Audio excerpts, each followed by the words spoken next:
Je viens de finir ce livre et je brûle de vous en parler. Il est très réussi, c'est à nouveau un livre de Sophie de Mullenheim, paru chez Fleurus en mars 2020. Il est tout neuf.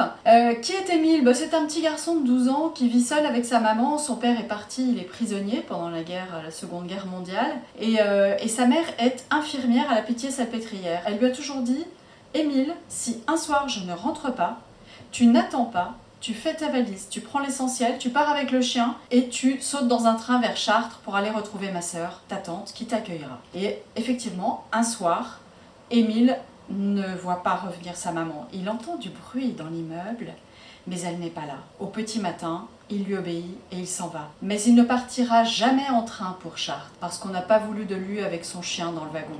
Sur le quai, il rencontre une petite fille de 12 ans aussi, qui s'appelle Mado. Elle aussi, elle part à Chartres se cacher.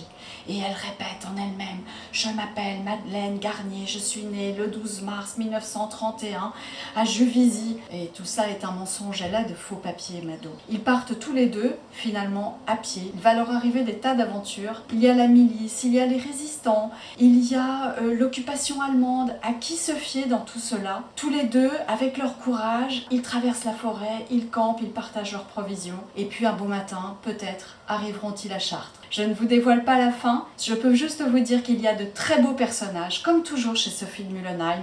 Il y a beaucoup d'âme, beaucoup d'action, le style est vif, le vocabulaire est précis, et ce livre est tout à fait adapté à des 10-11 ans, garçons et filles. Ils se dévorent parce qu'il y a un suspense humain. On s'attache à ces personnages, on veut savoir s'ils vont se retrouver. Malgré la souffrance, il y a toujours l'espérance, et cette espérance, elle se nourrit de l'amitié, de la confiance que l'on donne, que l'on accorde. Et ça, c'est très très beau. C'est toujours très beau dans les livres de Sophie de Mullenheim. Je pense que c'est ça qui en fait essentiellement le charme. Donc je vous le laisse découvrir avec vos enfants. C'est une vraie pépite.